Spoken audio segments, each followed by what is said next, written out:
From the iconic Brands Hatch circuit and the intense competition that defines grassroots racing, welcome to the second annual BiS Formula Ford Festival. The BiS F1600 Championship is back, ladies and gentlemen, and with it comes a fresh field of drivers, all hungry to make their mark in this high-stakes championship. Last season brought thrilling moments and crowned champions, but now it's time for new heroes to emerge and familiar faces to chase glory once again. The prize, a real-life test in a Formula Ford with Britain West Motorsport. Can Broomhead defend his crown? Will Harris reclaim it? Will Benvalid, Murphy or Janateas come back stronger? Or will a new face like Scarelli, Sieber, Clapham or McDonald show their form? As the engines roar to life at Brands Hatch, the battle begins for the ultimate reward. Get ready for another electrifying season of BiS F1600.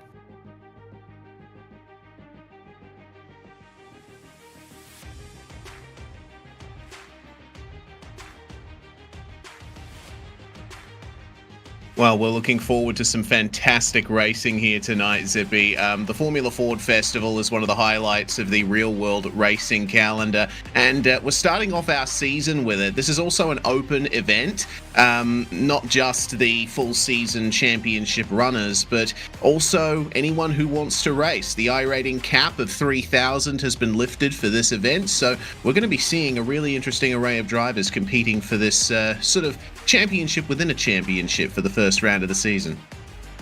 Well, it's definitely going to be an absolute belter, and certainly it's been quite a quiet summer. I mean, obviously we had the BiS IndyCar Championship, but it is absolutely fantastic to be back. And you've got the usual squad here, ladies and gentlemen. You've got myself, Daniel, Zippy Salmon. We've got Reese Gardner, the Southport racer, and hiding in the back room, as always, we have Mr. Christian Hill, the New Jersey man himself, not from Ontario, ladies and gentlemen. He's from New Jersey. But anyway, let's take a quick look at the track map here in just a second. Reese, would you like to do the honors, sir? Yeah, indeed. Brands Hatch, one of the premier circuits of the United Kingdom. It's a fantastic circuit, has been since it first opened in the late 1940s. It's certainly going to be interesting to see how the drivers tackle this layout. We're running the Indy layout, the shorter version. The Grand Prix loop, not usually used for the Formula Ford Festival. It's a tight and twisty circuit, this. Going through Paddock Hill for turn 1, you dive down to the bottom of the hill, and there's loads of compression at the bottom. Main overtaking opportunity will be at the Druids Hairpin, turn 2. Some passes can be made at Graham Hill Bend, turn 3 as well. Then you've got to be careful not to overcome the rear end coming through turns 4 and 5, coming into Clark Curve to end the lap coming out of turn 6. It's all about momentum in these cars, and this is a momentum circuit through and through. Oh, absolutely, and I like the fact as well. It is the shorter circuit as well. It's the Indy circuit, so certainly going to make it a very, very close. Certainly, I do suspect there will be lap traffic at some point. We're going to see that really come into play. Plus, I have the sheer privilege of being able to say I've been here, ladies and gentlemen, and I can say that turn one, the elevation change is absolutely massive. It is about 3/4, and you can see as well Alex Ellis there with the BiS F1600 lap record. I don't think he's here today. He's actually been doing a lot of GT4 engineering and also getting to drive the cars as well. I believe he's been piloting a Cayman recently. So now that we're all jealous of him, we will forgive him for his absence at today's event. Yeah, indeed. Last season, we saw an epic battle for victory between Ellis, Pacha, and Ross, with Ellis coming out on top. This season, none of those drivers are returning, leaving the field wide open as new challengers vie for glory in the historic Formula Ford Festival. We'll have to wait and see here to see if the whole season full stop is going to round out with a champion that consistently finishes at the top in all rounds, or if we're going to be seeing multiple different winners, because there's a large variety of tracks on this schedule. Oh, absolutely. And speaking of that schedule, let's take a quick look at it now. You can see it here on your screen, ladies and gentlemen. So today we're obviously at Brands Hatch doing the Indy course layout.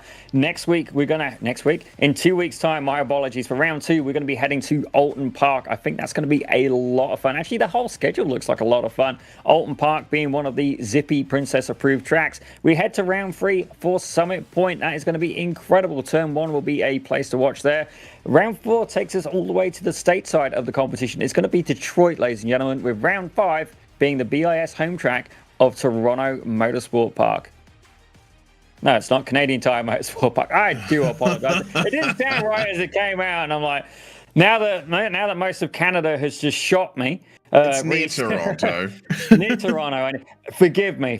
Mike Broomhead's going to give me such a slap for that one. Round 6, Phillip Island. Now, is that in your neck of the woods, Reese, or have I failed geography yet again?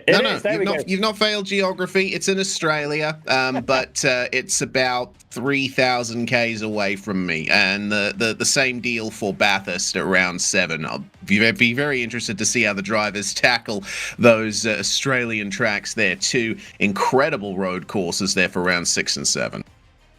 Well, and then round 8, we head to my favorite track, probably of the whole rotation. It's going to be at Road Atlanta, certainly the home of Petit Le Mans, just very, very recently. But ladies and gentlemen, what an absolute belter this is going to be. Reese, I'll tell you what, why don't you tell us a little bit about the format for the site for tonight's racing, if I can spit it out.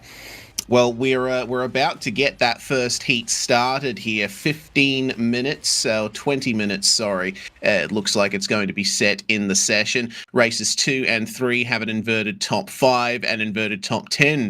The top 5 invert for race 2 is new for this season. It's just sprint races, a fixed setup, standing starts, and of course, the incident limit is in play here. The drivers need to be careful not to run into each other or go off the circuit. There's one spare car available, so if you have a prang, then you'll be able to get back out there and try and salvage some kind of points. But regardless, the first heat grid is very much on. Drivers are on the circuit now, and I suppose we should go through that starting order. Well, as we have a look here, you can see a newcomer here to the BiS series is Mr. Matthew Murphy for Reboot Racing. He's there on the pole, joined by Roger Sieber again for Reboot Racing. So these guys, they join, show up, and dominate already with the qualifying time as we head there to row 2. Let's have a look, see who we've got there. Mark McDonald, he's back from Rust Racing with your series organizer, ladies and gentlemen, Mr. Michael Broomhead, joining him on the second row in P4. As we head to row 3 now for P5, let's have a quick look here. We got Nick Horvath, ladies and gentlemen. He's back with Dominic Turco, another BiS newcomer, again for Reboot Racing. These guys really getting a hang of the team game. Let's head down to the next row as well, see who's in P7. Ladies and gentlemen, it's one of the favorites. It's John Bemberlid for Lima Racing, certainly a huge community supporter here at BiS, with Garrett Mealing, another Reboot Racing, ladies and gentlemen. I'm starting to see a pattern here, Reese. He's there in 8th. As we head to 9th now, you can see Alex McLean, Team 2BH. I have to find out what that stands for at some point with league admin, newly appointed league admin, Tyler Scarelli, joining him on that row in 10th. As we head down to 11th, we've got Chad Ritchie, again for Reboot Racing, alongside Anaf Shaharia. He's there in 12th place as we get to 13th now. Uh-oh. There we go. Richard Swindells is back for Blah Blah Blah Racing. I'm actually looking forward to seeing his paint because I've got a feeling he's going to roast me. With Cedric O'Hyan alongside in 14th. As we have a look at 15th, we got Brady Clapham. He's there alongside Robert Kobe. It's great to see him back as well. As we have a look at the next row, we got Nicholas Calander. Now he is going to be for Rust Racing as well. He's teamed up with Mark McDonald, and Tori Pushman is back as well in 18th. And closing out the grid for Lima Racing, Matthew Millman in 19th. Yep, indeed. Well, solid field here to start things off at Brands Hatch. The grid timer will run down now, and it's all about that standing start. You see the change in elevation across the start-finish stretch here. The drivers at the front of the field will be starting uphill, so potentially look for a good run from drivers like Dominic Turcotte and John Benwillid, and a few rows behind them as well, the downhill run to the start-finish line. Just waiting for those lights to go up. And Matthew Murphy, not that far ahead of Roger Sieber on qualifying times, so this is going to be a very competitive field. 65 Fahrenheit track temperature, nice and cool, and there's potentially rain on the horizon. At least the track's going to be very cold, Zippy, but we're about to get things going here as the revs rise. Certainly in qualifying it did look a little bit wet, but you can hear the engines starting to rev. These guys are getting ready, guys and girls, and they're off, and definitely a very mixed start there. And it looked like one of the Lima Racing cars got off to an absolutely fantastic start, and it looks like a couple of them forcing it, but always free wide. Yeah, that looks like John Benvillid. He's going up on the inside of turn 1, and you can see a little bit of standing water. And Oli Dad's paint job, that's fantastic as they head down into Druids for turn 2. Yeah, clean start through turn 2. That doesn't look like there's been any big incidents just yet, apart from Tori Pushman, unfortunately not getting a good run off the line. Maybe she stalled it, not too sure on that front, but already halfway around the first lap. Some minor spray from the cars here as they make their way through clearways and into Clark Curve, a bit wide from second place Roger Sieber as the race goes on for, it looks like, between Garrett Mealing and Alex McLean here for 9th. That is the closest position right now. It's a good run at the end of the first lap here from Chad Ritchie, but round the outside doesn't usually work at Paddock Hill. Well, definitely it is one of these tracks where it's going to be quite hard to pass, as it looks like someone's trying to make a move on Broomhead further back as they head round turn 2. Actually getting quite busy there. You can see there side by side. It's the 382, I believe, of Nick Horvath, and I think Dominic Turco, he's having a little bit of a fight as well. They've managed to get that straightened out for now. As you see, the 382 car of Horvath taking a very, very wide line there, but I do know from experience, Reese, you can actually use a lot of the extra track there before it will penalise you with an off track. As we see further back, the number 8 car, John Beverly, getting very, very racy. Yeah, very racy indeed for Nick Horvath. Chad Ritchie, meanwhile, he's caught the outside of Clark Curve and has spun around at the back of the field. Looks like a bit of chaos at the back as Pushman's been trying to make up positions. Matthew Murphy with the fastest lap so far. Let's see what Horvath can do here, chasing down Dominic Turcotte here for that last position in the top 5. Well, definitely some fun racing so far, and it's all looking very, very clean as well. But will it last? We'll have to see, because certainly, as a commentator, we have been known to put on a little bit of a curse at times, albeit not intentionally. As you see, Brady Clapham, he's having a little bit of a fight with the number 12 car, and I believe that is Richard Swindells alongside him. No, my apologies, that's Tyler Scarelli, ladies and gentlemen. Tyler Scarelli, and there you go, there's Richard Swindells. And you see there the Atomic Racing paint is what he's currently rocking, with Swindells on the side, and also as well Canada Red Cross, very, very popular there with James Carter. Yeah, indeed. Let's see what Swindells can do here to catch up to Scarelli and Clapham. Nick Horvath now with the fastest lap of the race in 6th spot. So it looks like even though Matthew Murphy has gotten away to a solid lead, 1.3 seconds, it is on behind that entire pack going from 2nd back to 9th. Then Anaf Sharia is a little bit in his own world here. And then there's Clapham, Scarelli and Swindells, who we ride on board with. Can Swindells make up any time at all is the question. He's one of the few cars in the field to occupy the same position he started in. That's a bit of an interesting run from Scarelli there, clambering across the curb. Might affect his run out of the corner here. They're starting to catch up to Shahryar as well. That could be a 4-way fight for 10th spot. There's a pass ahead. Garrett Mealing and Roger Sieber side by side into the first turn. Well, definitely, I'm just going to refresh the paint. Oh, I can hear our director screaming, but how come? Let's have a look. We're here there with, that looks like John Bemberlid and Nick Horvath. Everything's looking good there. A little bit of a tail kick there from the Horvath machine, but, sorry, my apologies, the Bemberlid machine, but he's certainly making his way up through the field right now. As I have a look, he's doing pretty well currently in 5th place. Yeah, Bemberlid's still holding on to that, but Nick Horvath continuing to try and chase him down here. Long snake of cars around this very short circuit. You complete a lap around here in less than 50 seconds. It's quite a short and sharp circuit. And you see there's already a dry line forming here. That's going to be something to keep an eye on, especially as the event goes on, because it doesn't look like rain's expected for the rest of the event. Qualifying was wet and the track is very cold, but we'll be seeing anytime someone pokes their nose out for a pass there, as you see behind them at Druids, sometimes if you are off the dry line, it's not ideal. Mealing round the outside of Alex McLean there and completing the move for the position. That's allowed Ben Willard and Horvath to break away from this pack. But certainly that is another tactic to keep in mind there, Reese, is like, do you want to battle the guy alongside you, or do you want to try and stay with the lead pack? And we're already starting to see it open up a little bit. Certainly the top 5, top 6, generally quite close together, but then after that, there is definitely a gap back down to 7th of Garrett Mealing. So, you know, you got to weigh up the risk versus reward, like how hard do you fight? As we see Alex McLean getting in there, that is a Mid-Ohio poster in the background. You can see he's really, really working hard. And if I'm not mistaken, that is a Subaru BRZ or Toyota 86 on behind him as well. So I've got to say, good tasting cars from the gentleman there. And I also see a H-pattern shifter. That's absolutely fantastic. Getting the full immersion experience is Alex McLean. As you see there, taking a little bit too much track and scratching his nose. Yeah, indeed. These cars, of course, do run a 4-speed H-pattern gearbox. They're very much old school cars. Looks like Matthew Murphy, our leader, has just lost 2 positions. He no longer leads the race. Mark McDonald and Michael Broomhead are your new top 2, and McDonald has broken away. What on earth has gone on here for Matthew Murphy? It looks like he made a mistake in Clark Curve just a few moments ago.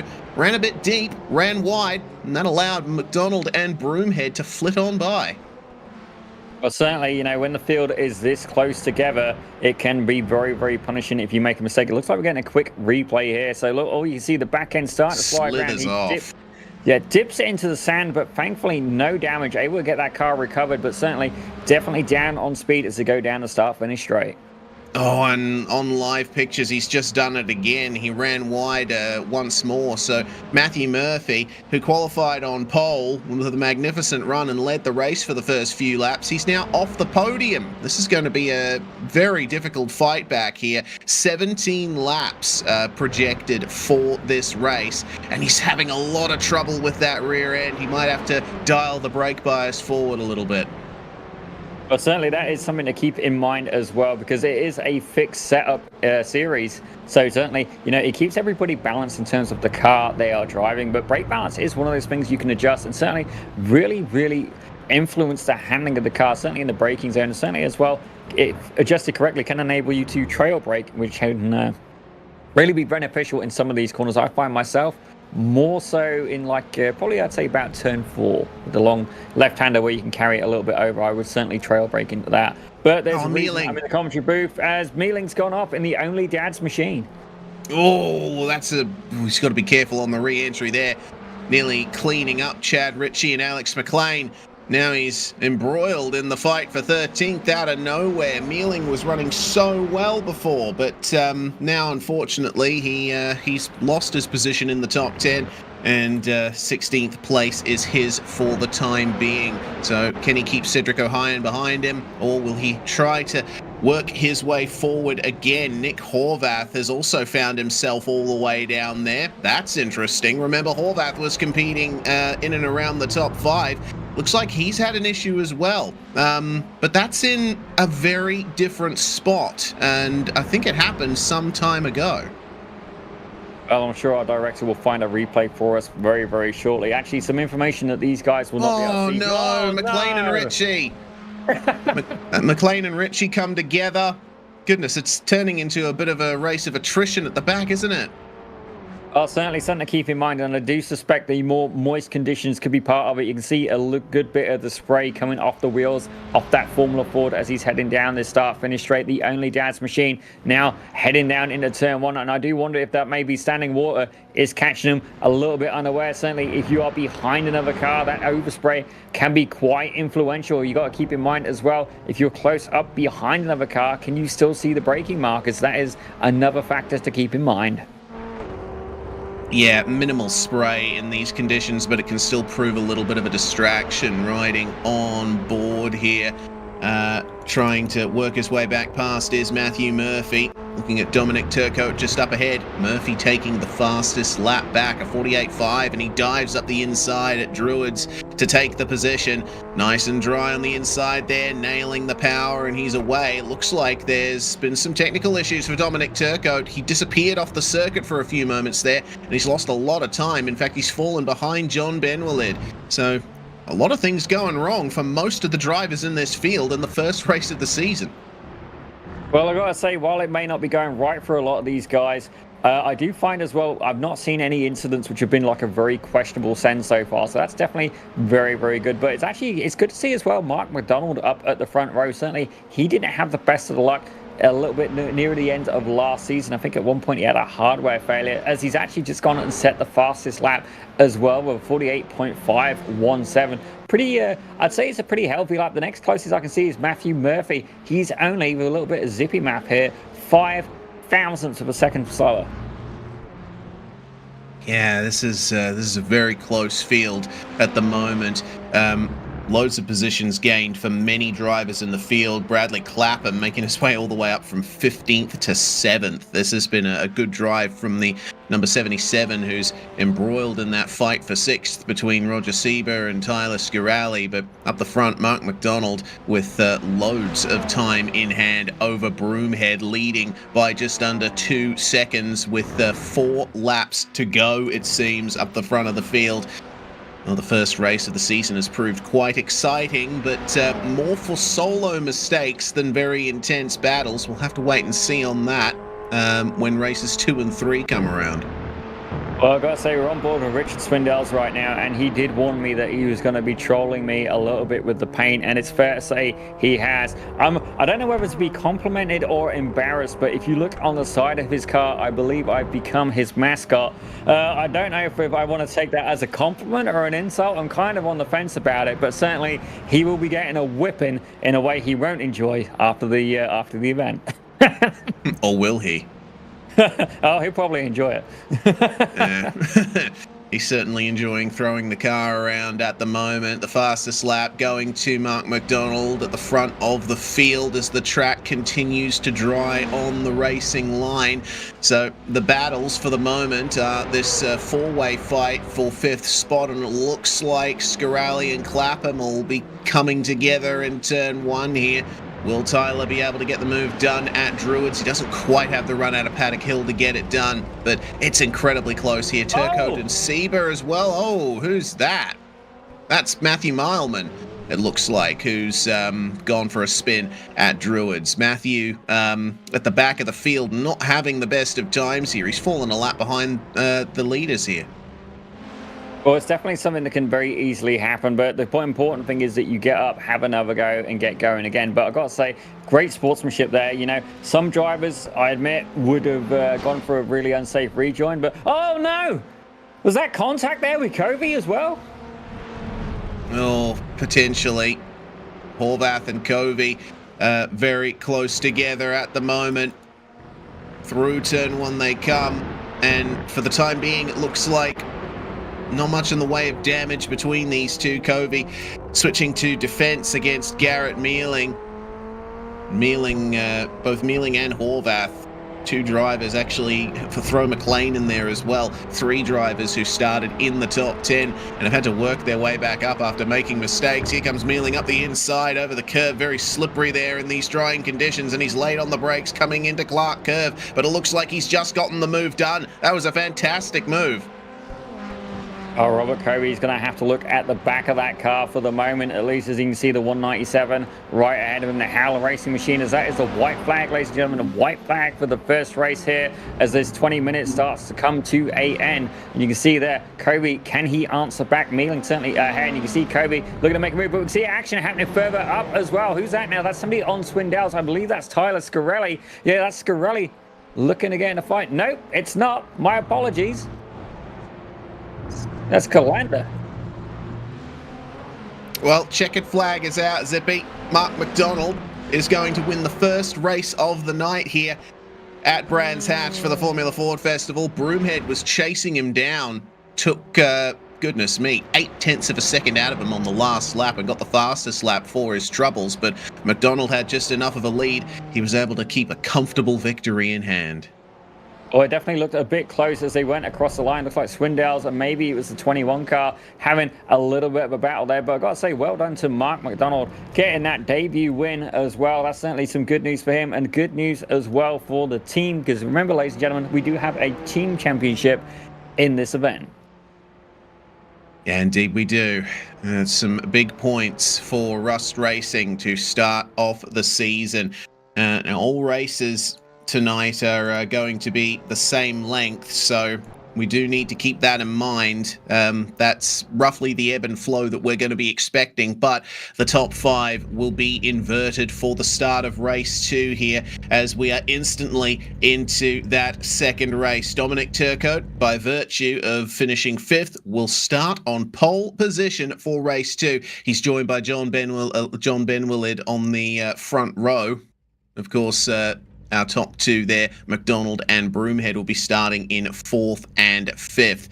So, starting behind them, Matthew Murphy and Michael Broomhead, with Mark McDonald in 5th place. From there on back, it's where they finished in race 1. Roger Sieber and Bradley Clapham on the second, or on the 4th row, joined by Anaf Sharia. And then Richard Swindells and Tyler Scarelli round out the top 10. Starting in 11th spot, Nicholas Colander. He made good moves up in race 1. Let's see if he continues that momentum here. Horvath, meanwhile, man, he's going to have to try and redeem himself there. Started 5th, finished 12th. Mealing and Covey on the 7th row, with McLean and O'Hyan in 15th and 16th. It's Ritchie and Pushman on row 9, and then Matthew Mileman finishing a lap down along with Pushman in race 1, going have to start all the way at the back. Let's see if he can hold on here. The sun is out to an extent, a little bit patchy on the clouds. We'll have to wait and see how dry the track is once they get going. Well, certainly the conditions are something to keep in mind, and I do actually really like the fact that it is a standing start in this series. Most leagues, I tend to find it's a rolling start, and a standing start, really, for me, it adds to the authenticity, because certainly in most races, Formula 1, for example, and a lot of club-level racing, you get the standing start. So for me, certainly a feature I'm very happy to see here at BIS. Yeah, indeed. We'll have to wait and see how things go here as the revs rise, and we're getting ready to go for race 2. Fantastic drive from Mark McDonald in race 1. Can he pull it off again is the big question. Well, Reese, I tell you what, why don't you do the honours and take us away on this one, sir? Indeed, Dominic Turcotte on the front row here with John Benwillid. 3 positions gained in the first race for Benwillid. It was a good drive from him, and I'm looking forward to seeing whether or not he'll be able to get the best run off the line. I think the drivers will have learned quite a bit in that first race, just where the bite point has to be here. as the revs rise and we get ready to go for race 2 of the Formula Ford Festival at Brands Hatch. Turcotte on the front row with Ben Willid, and looked like Ben Willid was a bit more on the mark there. Gets a great run off the line side by side coming into turn 1, too wide for the lead, but the inside will belong to Dominic Turcotte. Look at the run from Matthew Murphy, meanwhile, the man who started on pole for race 1 there, 3 wide for the lead coming into Druids. Murphy wisely backing out of that as wide for Ben Willid. Murphy gets into second. Meanwhile, behind, more racing between Colander and Swindells. They're going to try going side by side into Graham Hill, but it's not going to work out. Scaralli, meanwhile, on the move as well. Well, as I'm keeping an eye on Brady Clapham, and it looks like he almost went into the back of Anaf Shararia. And actually, as I say that, Anaf Shararia, he's just gone off. He's dipped the wheel in the grass. You can see there, that is the red car, ladies and gentlemen, the number 21, my apologies. There's a slight little bit of dyslexia there, but he has took the scenic route, and I believe, nope, there we go, he's back, ladies and gentlemen. A little bit of a connection issue, so I do wonder what exactly happened to the 21 car. But as we have a look back at the front of the field, you can see Dominic Turcotte absolutely sliding. He almost lost that. Oh no, Scaralli's off. Oh dear.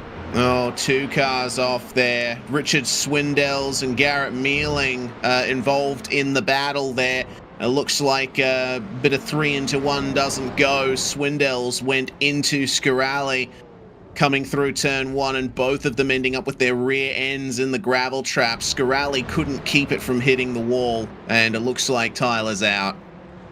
Oh, we'll have to see if we can get a replay of that very shortly. Certainly, Swindells putting my face on the side of his car. It is not going to be a good luck charm, but right now we're on board with Brady Clapham again. Lima Racing, ladies and gentlemen, and it looks like he's trying to make a pass as well. Now, who is that ahead of him? I believe that's Roger Sieber. And yeah, you can see there one of the, is that only Dan's or only Vans? And that's Broomhead. Broomhead's Clapham dodges it on the left, chooses to take the sand, and then hits the wall as he heads down into Druids. Did you see that for Broomhead? Very close to getting cleaned up by another car coming through the gravel trap. It looks like that was Robert Covey, excuse me, who just avoided running into him there. Broomhead loses the rear end on the cold, damp outside of the circuit. And then through comes Covey. Oh, so close. That was definitely and nearly an unsafe rejoin there from the man himself. Certainly, he will be getting reviewed for that one, and we will tease him ironically, but thankfully, no casualties in that event. So everything kicking off at the start of this second race here for round 1, the BiS Formula 1600 Championships. Oh boy. Well, Matthew Murphy. Yeah. I don't know why. It felt like I breathed in a fly for a second there. Matthew Murphy leading the way with the fastest lap so far. You can really see the dry line that's forming. Oh, certainly, and that's going to make a big difference. As I see Brady Clapham, I've just watched him. You can see him in the background taking a little bit of a scenic route. Got a wicked twitch on with that car. And that dry line, as you were saying, Reese, certainly starting to appear. So I wonder, maybe we can get a cockpit view in just a second. We'll be able to get another perspective of it. I don't know if it will show up any clearer, but certainly you can see it. Certainly there, as you're looking at your screen, you can see exactly where these guys are going. And there you go, ladies and gentlemen, you can see on the right, that tarmac is a lot darker. So what does that mean for these drivers, ladies and gentlemen? Well, first off, it's kind of like the floor is lava. There's that aspect of it. And if you want to make a pass like right now, he's going to be on the wet line. And that car is not going to brake and rotate as well as he would be expecting. So certainly an interesting set of challenges, making it more difficult to make a pass here in this race. Yeah, no tyre difference between cars, though. They all run a treaded compound, and there's no dedicated wet tyre in these cars. So it all comes down to driver skill. And speaking of skill, looks like John Benwillard running out of it, coming into Clark Curve. He's off the racing line. He'll have to reverse to let everyone go. But, man, that is a massive fall down. Definitely not what he had in mind, but thankfully no damage to the car, and he's already back in a battle as well. He's got the 21 car ahead of him. Anaf Sharia is in that red machine there. You can see one of the newcomers here to BiS, and to be fair as well, the field has been quite very well behaved for the most part. I'm yet to see any incidents of full sendage, but certainly being the debut race of the season, I imagine things are going to get spicier as they head on, as it looks like there's a battle going on further up between Nick Horvath and Cedric O'Hyan, and there's one going on between Garrett Mealing and Robert Covey as well. 2x2, and Covey's turned around. Horvath hits him, and O'Hyan is collateral damage as well. Oh man, race 2 has absolutely Ooh. gone off, hasn't it? This is some crazy action that we're seeing. Once again, it's I think the drivers are getting a little more racy in this second race here. They've gotten used to each other and are trying some new things, but evidently Covey not anticipating Mealing turning in at Graham Hill. There was a little bit of overlap, so I don't know how the stewards are going to look at it, but regardless, Covey won't be too happy with that. He's in the pits, presumably, to get that spare car. Well, as I say that, he's getting a spare car. I'm keeping an eye on Horvath right now. He's right on the back of John Bembelet and under attack from the 21 car of Anaf Shaharia. Shaharia absolutely right behind him. Right now, Horvath is in the middle of a sandwich, ladies and gentlemen. It's fair to say that he wants out of that sub. And you can see he's there applying pressure to the number 8 car, the Lima Racing Machine of John Bembelet. And that line certainly starting to dry up in these cars. Dancing on the edge of grip. Certainly, if you dip a wheel on that wet line, it becomes very apparent very, very quickly. And these guys trying everything they can to pull away. Enough Shaharia dropping back a little bit there, but can he certainly be able to catch up as these guys go fighting down into turn 1? Oh, that's a big dive to the inside there. Oh, Turcotte on the wet line of the circuit on the exit there. It brings in Roger Sieber. This is oh dear, this is pretty excellent here. Sorry, this is the battle for 10th. Sorry, I was looking at the wrong place. Benwilid, Horvath, Sharia, and keep an eye out for Broomhead. Here he comes. All of this battling is bringing him right into the battle. Mark McDonald and Dominic Turcotte, meanwhile, looks like they've both had a problem.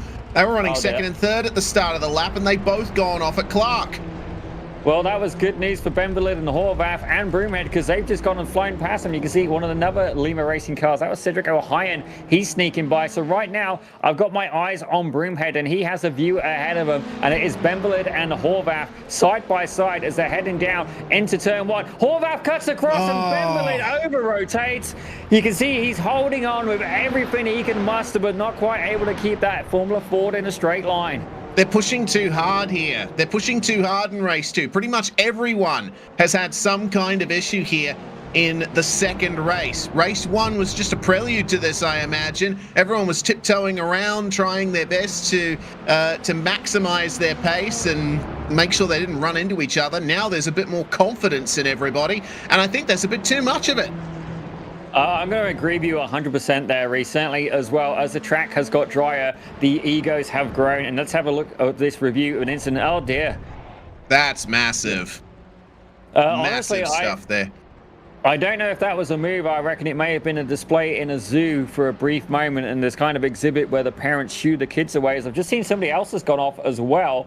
I think that was Alex McLean. Maybe Garrett Mealing as well. Yeah, Garrett Mealing definitely losing positions. Matthew Marlman is as well, but Alex McLean for sure in the pits there. And it looks like Mealing just joining him there. Doesn't look like many drivers are all that happy here with how things have gone down. I'll have to wait and see exactly what happened between those two. It looks like they might have been out in the very same incident. Yeah. Looks like McLean lost it in turn 1 and didn't quite hold the brakes, went straight into Garrett Mealing. Or perhaps see a replay of that in just a moment as we see Matthew Mailman taking another little bit of a scenic detour. I'm actually having a look further up the field right now. There's a battle going on for 4th place, and it's between Nicholas Colander of Rust Racing and a newcomer here to the BiS F1600s. It's Chad Ritchie, and right now he is, I'd say about... I'd say a car length of that was very, very quickly changed. He had that down to a nose cone, ladies and gentlemen, and that gap slowly growing and shrinking as it goes. But you can see there he's managed to get a little bit of a better corner exit. Colander doing everything he can to close off the racing line, but it's fair to say Ritchie has got a run. The question is he going to go on the inside or the outside? It looks like he's choosing the outside line. It's going to be a very brave move. Certainly the curvature of this corner is something to keep in mind, and it looks like he's pulled it off, but can he keep it on track? You can see the sand. He's almost dipping a toe in. Not quite the David Hasselhoff experience, but certainly this battle is not over yet as Colander's fighting there on the inside. He gets it almost alongside Endurance, and not yet over is this battle. Now, Ritchie gets the position for the time being, but he needs to be mindful of where the grip is. You know, you can still see There is a dry line and I'd say it's a damp line at this point. Track being a lot colder, a lot wetter in those sections, and I think particularly through Druids, the line is very wide. It goes to the outside of the circuit. That's how Richie was able to hold on to the position round at the outside. This is one of the closest battles on track at the moment. This battle here for 5th. It is also on for 6th. Nick Horvath, Michael Broomhead, and Anaf Sharia all fighting over that position. And we've got Swindells and O'Hyan for 9th and 10th. Everyone else is spaced out. We have lost 4 cars from the lead lap. Scarali, of course, well, he's been back out for a while, but he is a couple of laps down. Mealing has come back in for another stop, presumably to get some more damage repaired, and then McLean and Mileman 16th and 17th off the lead lap here. So a lot of casualties from this second race here at Brands Hatch. Oh, God, it's difficult runnings for pretty much everyone who started in the middle of the top 10 there and wanted to make up spots. They've all found themselves outside the top 10. Well, as you say that, I'm looking at Chad Ritchie right now, and my positions gained has finally started to show up on the timing, and he's currently up an absolutely astonishing 13 positions. So good job there by Chad Ritchie, showing that attrition is key. But right now, my eyes are on the number 1 car of Michael Broomhead, because he has closed that gap down on the 382 of Nick Horvath, and it's now just 3/10 of a second, ladies and gentlemen. And you can see Horvath is going to very, very quickly be under pressure, using as much of the track there as he can. But Broomhead waiting in the wings, getting ready to make a move. Yeah, Broomhead, of course, the reigning champion of the F1600 Championship here at BiS Sim Leagues.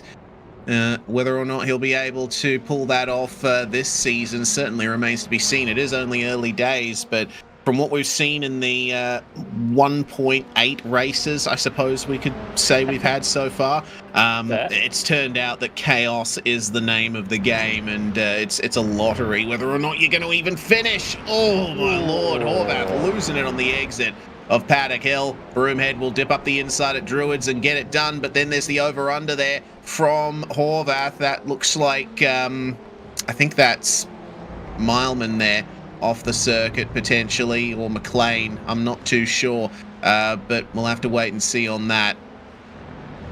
Well, we're definitely going to leave that on the side for right now, because Horvath and Broomhead are going hard at it, and there is a car ahead of him as well. Broomhead cutting in quite hard. Horvath dipping a wheel in the grass there just to try and make an avoidance. But who is that car ahead? We're going to have to try and work it out, and will they get out of the way?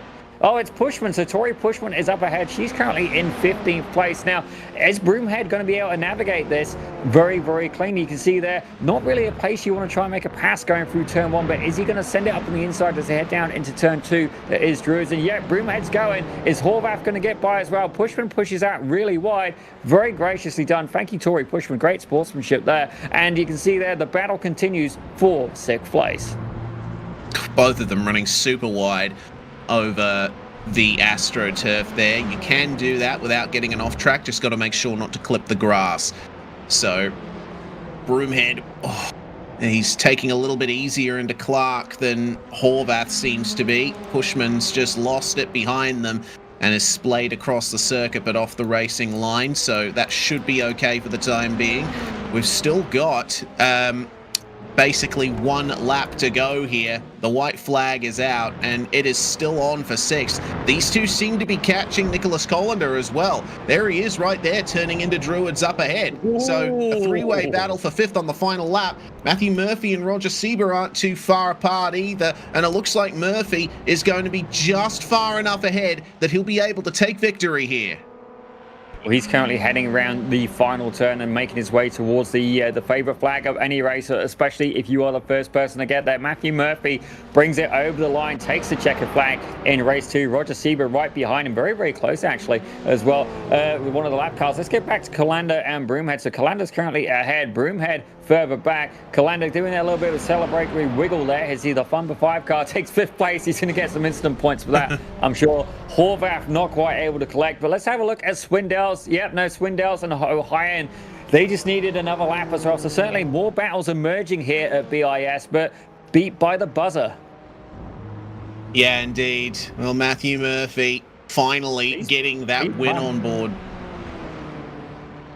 Actually, look at his rigs look there, Reese. It looks like I believe he has a second rig. And if Ah, I'm not mistaken, that looks like it's actually made of metallic pipe. ah, interesting. Do Well, you notice look at his wheel, look at his wheels as well. It looks like he's. Do you reckon he's got motion? yeah. I He's think he definitely got a does. motion rig. Damn, that's some hot gear. Nice, very nice. Certainly helped him to victory there, being able to feel the bumps at Brands Hatch. Well, I think he'll be very happy that he's finally managed to convert his race 1 pole into a race 2 win. Made a couple of mistakes in the first race of the night, but it all came together for him in race 2. Well, congratulations to Matthew Murphy in the warm-up now. And we're set up for a very interesting race 3 with the top 10 inverted. Well, it's definitely going to be a lot of fun, and certainly the invert makes it very interesting. But we do have a small little commercial break for one of our sponsors. That's going to be coming up in just a moment.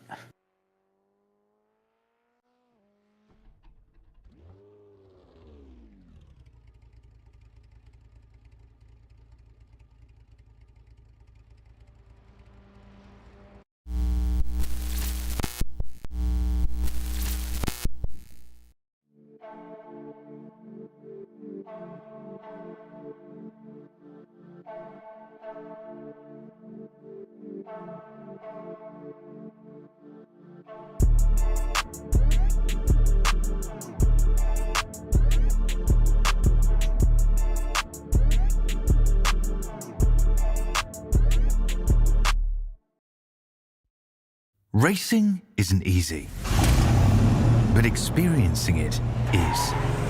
iRacing puts you in the driver's seat with the industry's leading sim racing game. Drive on laser scan replicas of the greatest racing circuits from around the world. Go head-to-head against other drivers chosen by skill-based matchmaking to ensure competitive racing at every level. Compete across all your favorite series. In officially licensed cars, engineered to deliver the most accurate driving experience possible.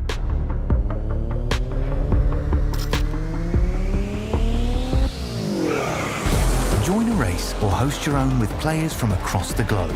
Race against the computer or in a league with friends. Feel the thrill behind the wheel. Visit iRacing.com.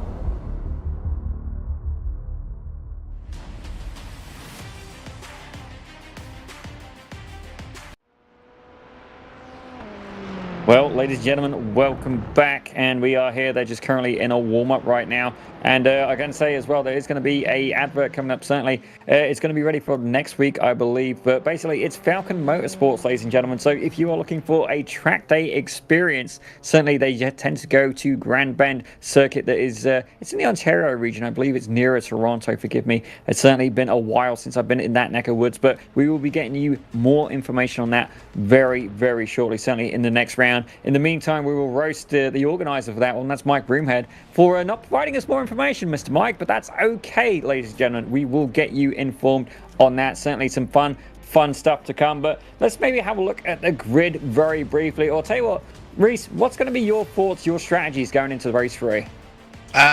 Don't crash. I mean, that pretty much sums it up, honestly, because, race 2 just devolved into chaos, especially in the middle phase, and we've got a top 10 invert for the third race here, so there's a lot more potential for that as well. I think if I was in this field, if I was starting anywhere in the top 10, I'd just be trying to keep it safe. Just keep it on the black stuff. That's all you can do. I definitely think that's a good strategy, and one thing I've really not seen too much as well, because I mean, you can't really bump draft in these cars, and then if you can, I don't think the straight's quite long enough to do it. But certainly I've not seen anybody where they've deliberately got into single file and said, okay, let's go and catch the leaders. Generally it's been very localized battling, so certainly another thing to keep in mind as well. It's going to depend where you are on the grid, and we'll get to that very, very shortly. We've got about 30 seconds left of this warm-up, but if it was me, I would certainly be remembering, crew chief has been getting better at saying, okay, cold tires, and I think that's something that these guys and girls, have really got to remember going into this third race.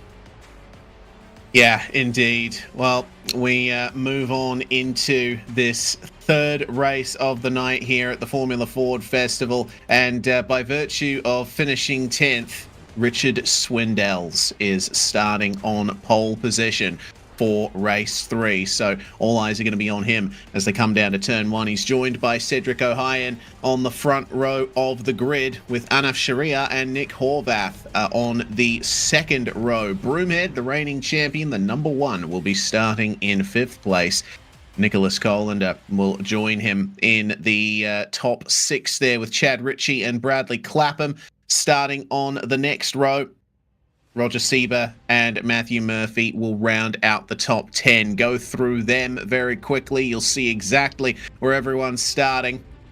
It's been a solid turnout here for the first race of the season, and everyone behind will start exactly where they finished in race 2. So Dominic Turcotte is going to be starting in 11th place after starting on pole in race 2. He's going to have to try and work his way back. Same for Ben Willett and McDonald. They both started in the top 5, 12th and 13th for them. Robert Covey finishing exactly where he started, with Pushman, McLean, Mealing, Scarali and Millman all trying to work their way up from the back. All of those drivers had issues and finished a lap or more off the lead of the race. So here we go then. The sun is out and the track is still a tiny bit damp, Zippy. This is going to be a fun one.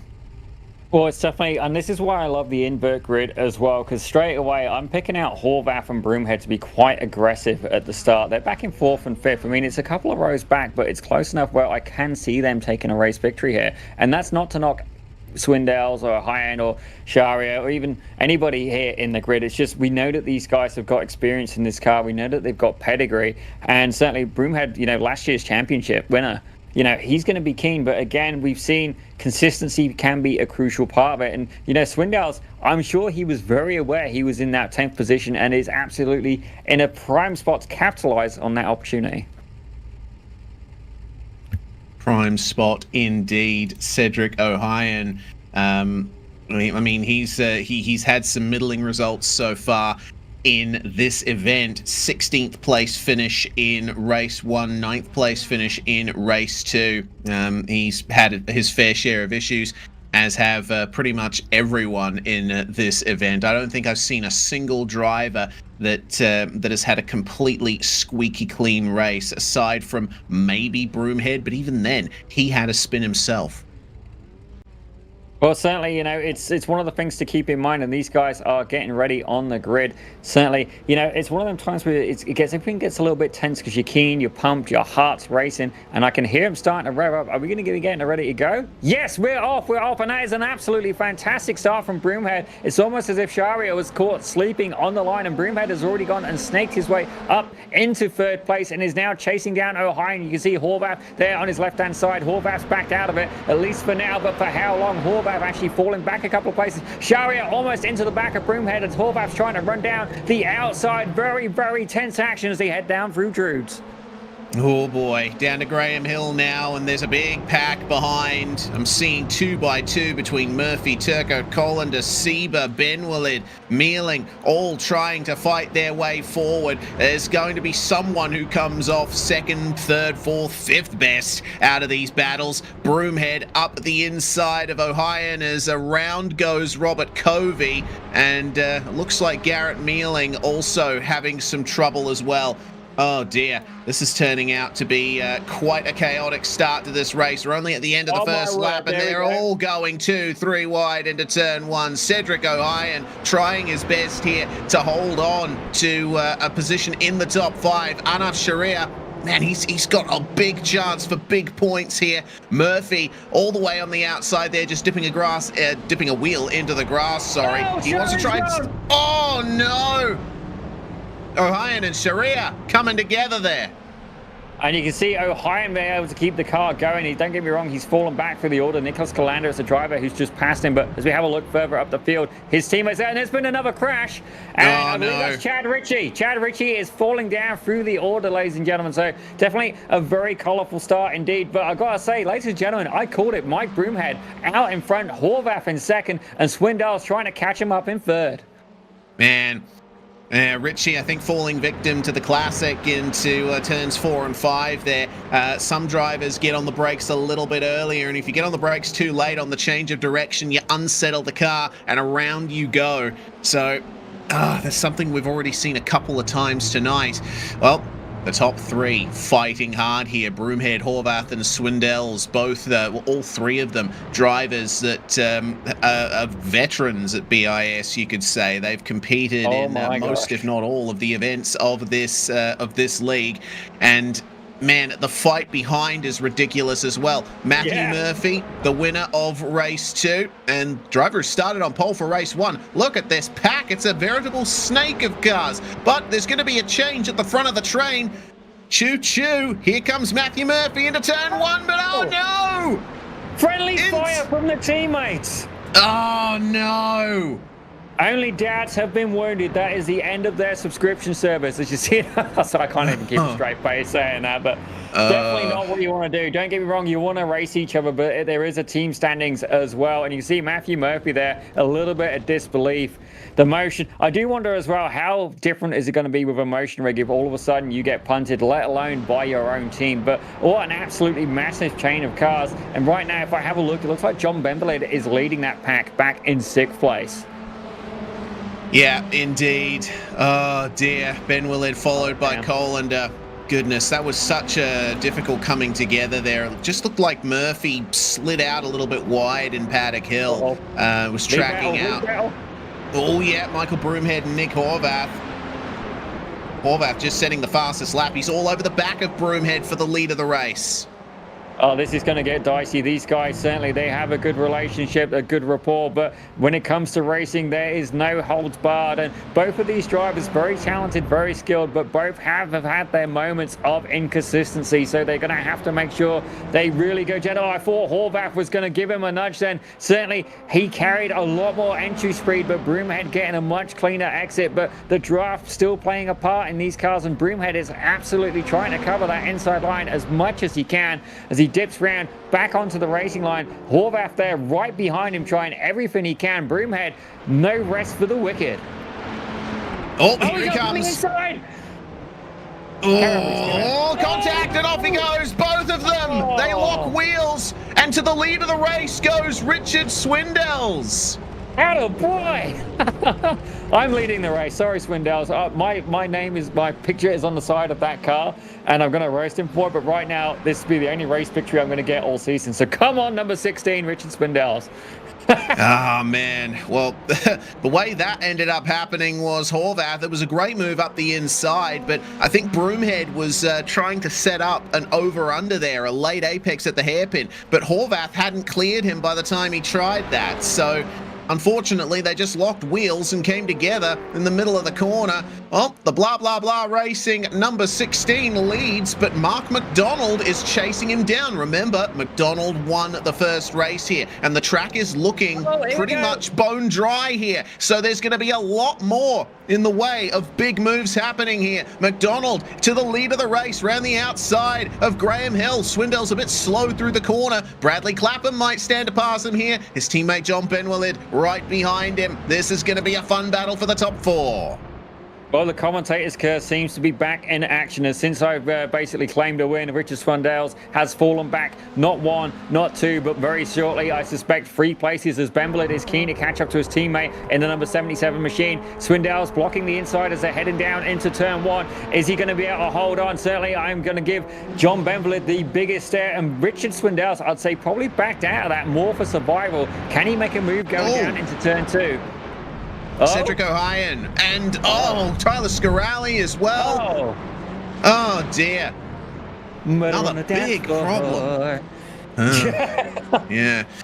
I'm still singing, Reese. You didn't get rid of me yet, but definitely interesting battles happening throughout. The top 6, I'd say the top 5, all within shooting distance of each other. Roger Siebert, he's managed to get in on that battle, and here's a quick replay.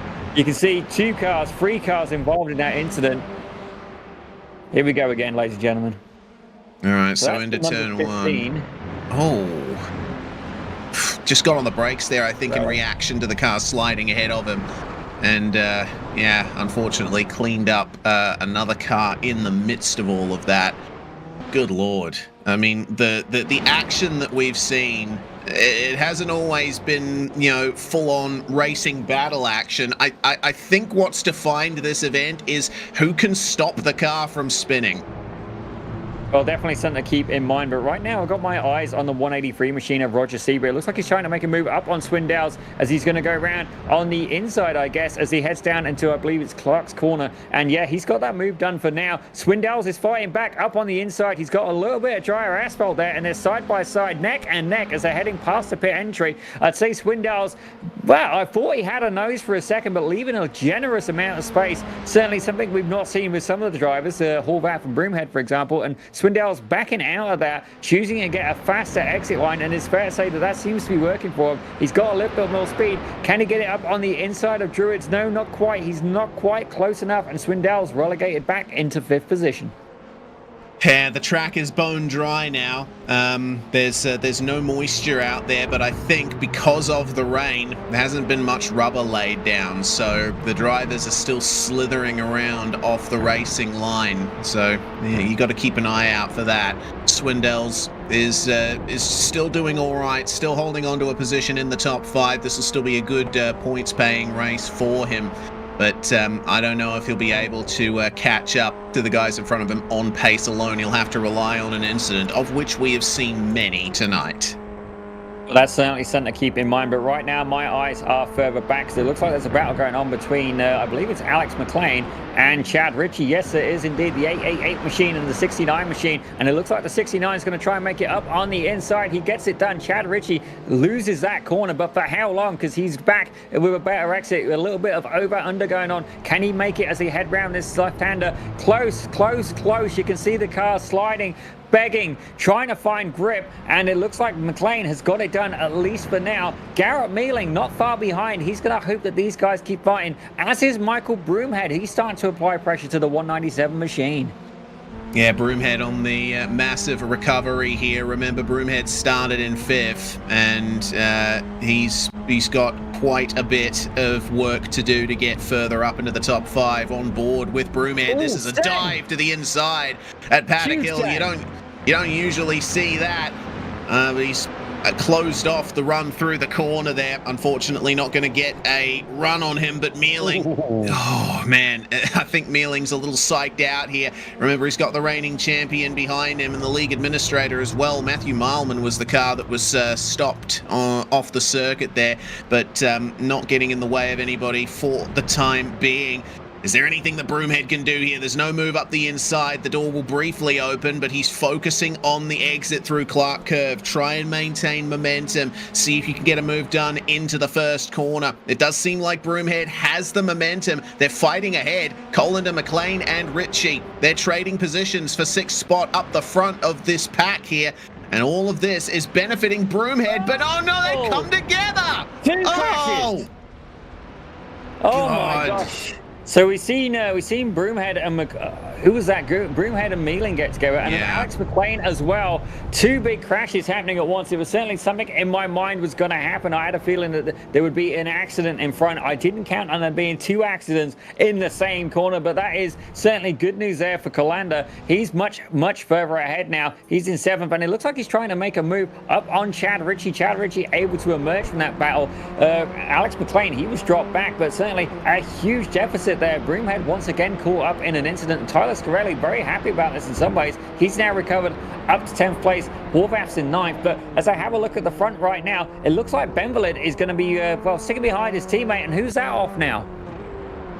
Looks like Garrett Mealing. Remember, Mealing was the man who Broomhead unfortunately came together with. Broomhead tried up the inside of Paddock Hill, but lost it on the inside.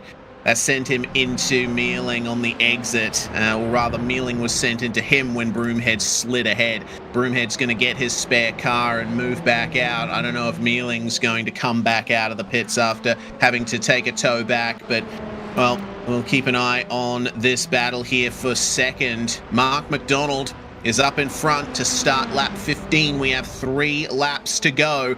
for this third and final race of the Formula Ford Festival, and Bradley Clapham is the man in front here in the battle for second. Ben Willid versus Sieber on the way into Druids. Sieber almost getting into the back of Ben Willid there. He's having trouble finding his way past. Well, what Sieber maybe hasn't accounted for is the fact that these guys ahead are both Lima Racing. Both John Benvalid and Brady Clapham are both rocking that green and yellow paint job. And I do wonder as well, Benvalid very much a team player. He's a good guy. Is he going to try and cover off Sieber to give his teammate Brady Clapham a chance to try and hold on to that second position? Don't get me wrong, there's only so much he can do, but he does know how to make that car wide. You can see he's there covering the inside line, and even if Sieber does get a chance to make a move, you can see there Benvalid right back into the middle of the track. He's not looking to pass his teammate right now, but he's almost getting backed up by him. And this is opening the door for Sieber. Sieber's going to try and make a move up on the inside. Is it going to be buy one get one free? He's certainly going to try it. Almost contact with Benvalid there. There was free wheels in the line, but not yet able to get the move done. Benvalid takes it by a nose, at least as they head around the left-hander.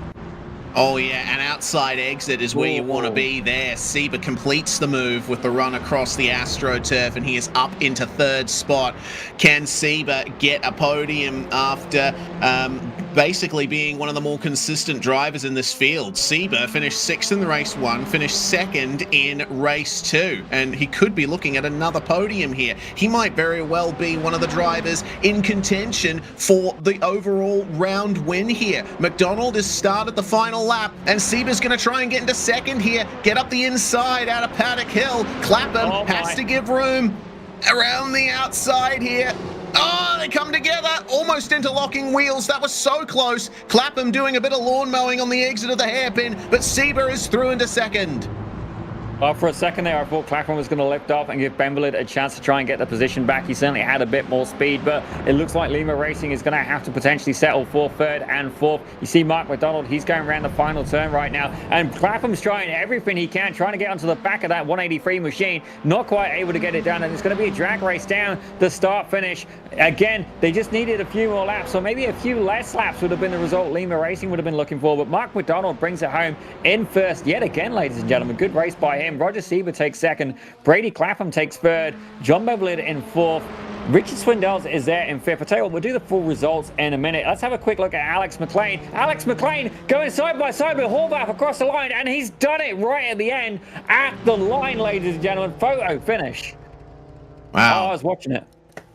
Yeah, that was pretty magnificent between McLean and Horvath there. Just getting it done.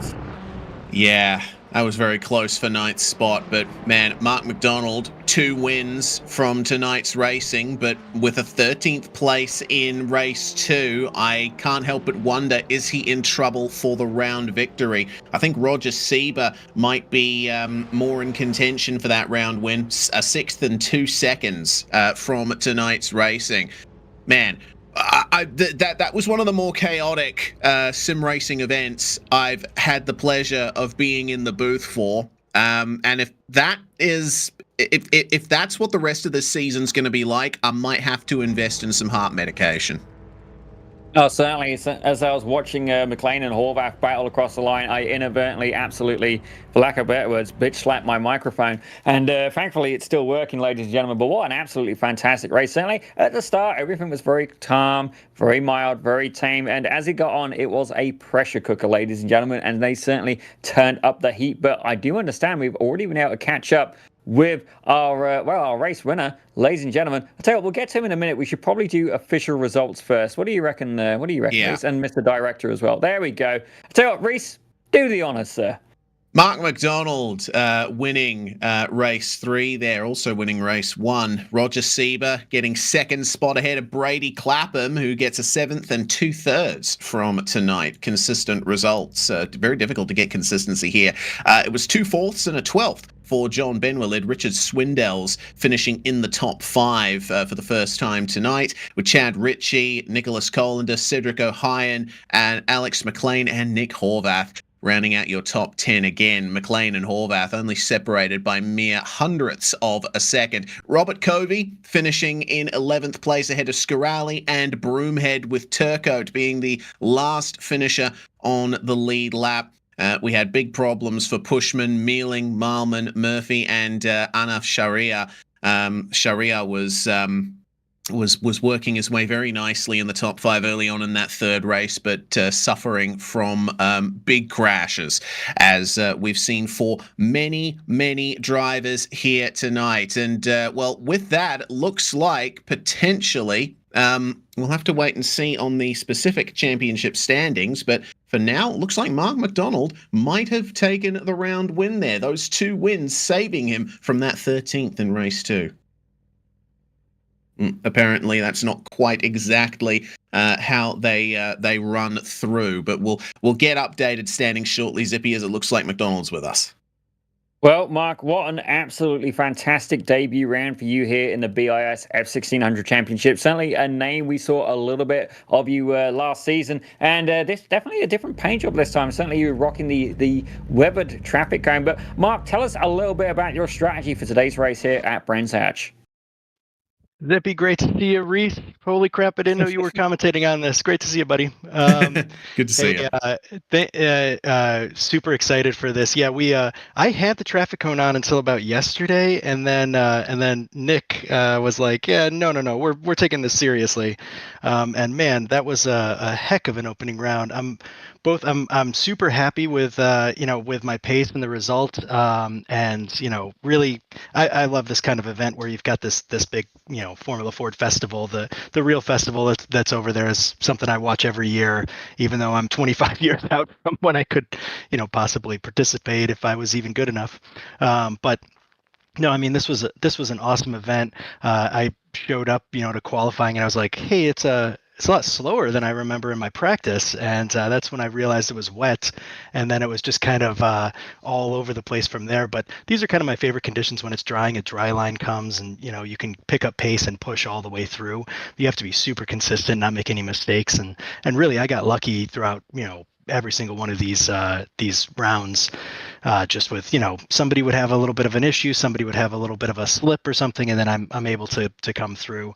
I was super bummed for for Broomhead and Nick coming together at the hairpin on that on the final. I was really hoping they'd slow each other down and be able to catch up, but after making it through the hectic first lap there, I was like, okay, I'll take it, no problems. Let's just see if we can finish this one.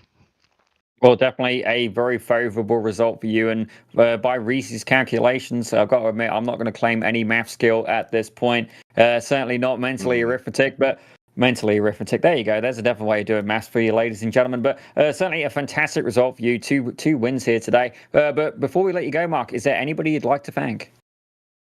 I want to thank you guys for the broadcast. You guys always do such a great job, and obviously BIS and everything that Mike's doing to put together such a fantastic, not only league, but and multiple leagues, but just a fantastic production. And these are such fun rounds with the inverted grids and stuff, and then just a great group of drivers. Everybody. It's rare that you encounter everybody is really great, fun guys, great people to race with, and have a great time. I do want to thank Rust Racing and Nick Hollander, who's my teammate, pulling me into these kind of things. So I really appreciate that. A special shout out to my wife and kids who let me come downstairs to the rig about 20 minutes earlier than I usually do. So big thanks there, and a special thanks on this round to the tear off button on my steering wheel. I definitely overused that, so probably have to replace that button. Cheers, guys. Thanks. Well, ladies and gentlemen, that was Mark McDonald for Rust Racing and one of your race winners today. But Reese, I understand you've been able to catch up there with Roger Sebo. Now, Roger's debut season here at BIS. Yeah, and starting off in a really good way here, Roger. 6th and 2 seconds from the night's racing. You were right in the midst of all of that action. It must have been pretty stressful out there. Oh, stressful is definitely the case. Yeah, I just came off of a real-life hill climb in Mexico, but I think I'm sweating more here than I did last week in that hill climb. Yeah, indeed. A very tight track, and you had to deal with a drying track through races 1 and 2 as well. How did that affect your moves? That was very challenging there. I mean, started second, and then it was going well for a couple laps, and all of a sudden the track went from wet to pretty much instantly dry, and I lost about 6 positions before I figured out that it was almost dry. So definitely challenging on that one.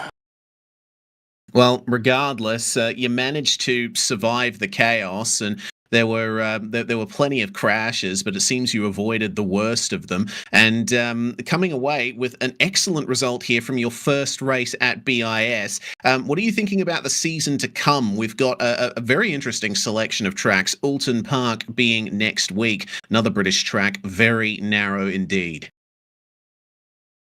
Yeah, no, definitely looking forward to the remaining of the season. There's a few favorites that I have in there, especially Bathurst is definitely on top of my list. The other ones I'm not too familiar with, but it's going to be great racing.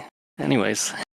Yeah, indeed. And hopefully more brilliant results to come from those rounds. It looks like you're a contender, at least early on in this season. Before we let you go, Roger, anyone you want to give a shout out to? Yeah, thank you to Reboot Racing. Got me into this hobby lifestyle, and obviously going to continue on with it. So thank you very much to those guys. Thanks to you guys, the Pit Road Productions, for putting on an awesome show. I can't wait to see the live stream after. And then to Michael and his efforts to get the BIS series going again. And I think it's getting better year after year. Yeah, certainly is. Well, Roger Sieber there finishing fantastically in this first round of the season here, the Formula Ford Festival. Meanwhile, it looks like Zippy Brady Clapham is the next driver to join us here, finishing third twice tonight. Hello. Well, Brady, it was definitely a very fun, interesting race, especially during that last one there. We've seen you getting in a bit of a battle there with Roger Sieber, him, yourself, and John Benville. Tell us a little bit about what was going on in your mind during that battle. I mean, John is my teammate, so I was hoping that he wouldn't let Roger through because we had that, second and third on lockdown for Lima, but I messed up in turn one, and then I messed up again in the hairpin, and it all fell apart from there. Well, it certainly is one of the interesting dynamics as well, but it's great to see a couple of the Lima racing cars up in the top portion of the grid. I do wonder as well, moving forward, obviously we've seen Reboot Racing, a newcomer here to the BIS series, and Lima Racing did very, very well. Actually, so did Britannia iSports last season, but Britannia maybe a little bit underrepresented at this time. Lima Racing, I think you may have some new competition here in Reboot. So tell us a little bit as well about how you guys, train as a team. I know John, he likes to put up a good session. Tell us a little bit about that. Yeah, I mean, we love a good practice session. We love a good late night 8 to 9 p.m. practice session. I mean, I kind of just joined like before this race. And before yesterday, I had never driven this car or this track, period. So it was a lot of, hours grinding out, just making sure that I had it on pat. It's definitely a slippery car, really easy to make mistakes in. But without the practice that my team was hosting, I don't think I would have been as fast as I was. Well, ladies and gentlemen, I'll give a huge shout out as well to Lima Racing and to John Benville, because he often puts on these practices ahead, above, and beyond of what we do. And don't get me wrong, we appreciate it as well. But Brady, before we let you go, is there anybody you'd like to thank? The boys at Lima Racing, Cedric, John, Matthew, all those guys over there. There's just, the greatest guys ever, grateful for the opportunity to race with them and everything like that. Looking forward to the future, and hopefully we can get a good championship going. Well, ladies and gentlemen, I'm definitely not going to disagree with Brady there. They are a fantastic group of guys. Hopefully, Brady will be seeing you on the top step of the podium there at Alton Park. Absolutely. Thank you, guys. Well, thank you very much, ladies and gentlemen. That was Brady Clapham. He ended up coming third. But I do understand Mr. Mike Broomhead, for some reason, he's decided he wants to come in the interview room. Mike, what do you got to tell us today, apart from your questionable driving performance? Oh, that's pretty much it. I mean, it's a bit of a comedy. I know you're into comedies, so I thought I'd give you my version of it. I know, like the races went pretty well. The pace was there, but a few mishaps along the way, and I saw the bottom of Garrett's car, so that's pretty good. Well, Mike, we didn't really just bring you in here for your racing pedigree, your racing talent. Tell us a little bit about what we can look forward to in the BiS F1600 Championship. Yeah, so this is the first series, first championship out of the few that we've done in F1600 where we have a prize at the end. Britain West Motorsport have put on a test for the champion at the end. So, of course, that's going to be a fantastic thing for the drivers to shoot for. We got Falcon. They're specialists in track days. Falcon Motorsports, they're going to put together a little package there. We'll have more information on that coming. Of course, that's a wonderful thing to have more real life experiences, and we'll reveal more about what everybody's shooting for as time goes on. But we've got Soraya Almeida in the Radicals. He's going to return. He's been racing in real life, but he's got his motor racing checklist and Motor Racing Academy on there as well. So, a lot of support in this championship. We've got some good drivers, a lot of new faces in BiS. Really excited to have everybody. And the first 3 races there was just fantastic action from the beginning all the way to the end. Well, absolutely. And if anybody isn't very informed on who Suelio Almeida is, he is a gentleman who started as a sim racer. Well, actually started as a pianist, believe it or not. He was doing piano and stuff like that, professional piano player. He was doing that before he got into sim racing. Now, sim racing he got into about 5 years ago. And then from there, he got quite good. Well, I'll say quite good. He got very good. And then he started offering coaching. And then he wrote a book called The Motor Racing Checklist. And then he had the Motor Racing Academy. And by doing that, I think he got up to about 6,000 members, 6,000 students. And with that funds, he was able to buy himself a real Radical race car and has literally just won the Radical North America Pro 1340 Championship. And I'm not going to give you any spoilers, but especially watch his last video. It is very much a underdog take on the world, but very much thank you to all of our sponsors as well. I'll admit, Suelio, he's top notch in my world. Certainly, it's like one of your own has gone onto the real stage, and he's not just gone on there, he's absolutely smashing it. So great to have them on board. But Mike, before we let you go, any closing thoughts on your end?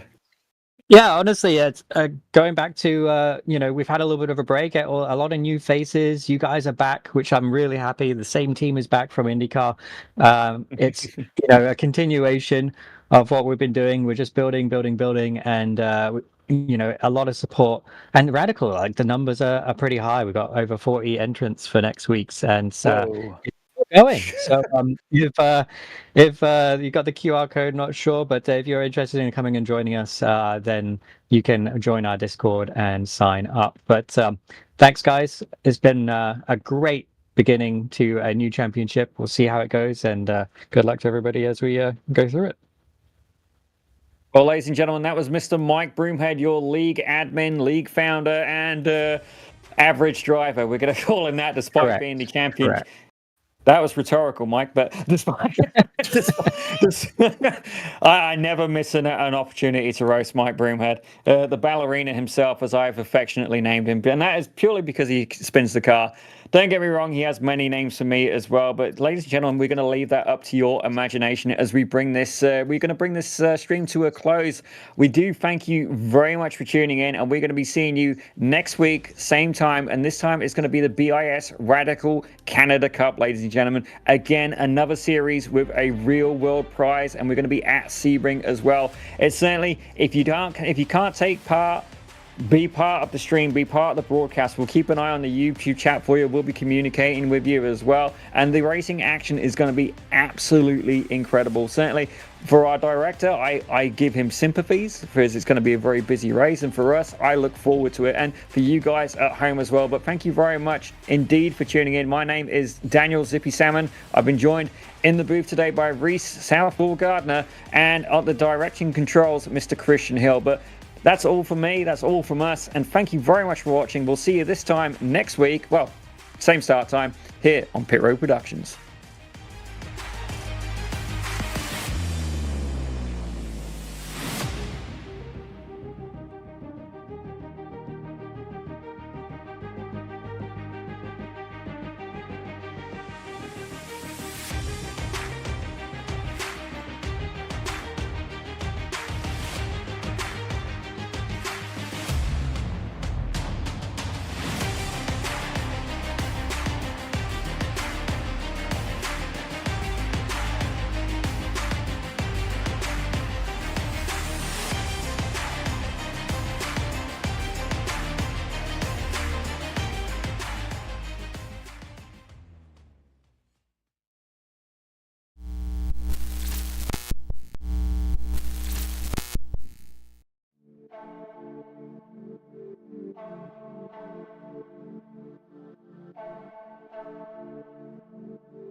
Racing isn't easy, but experiencing it is. iRacing puts you in the driver's seat with the industry's leading sim racing game. Drive on laser scan replicas of the greatest racing circuits from around the world. Go head-to-head against other drivers chosen by skill-based matchmaking to ensure competitive racing at every level. Compete across all your favorite series. In officially licensed cars, engineered to deliver the most accurate driving experience possible.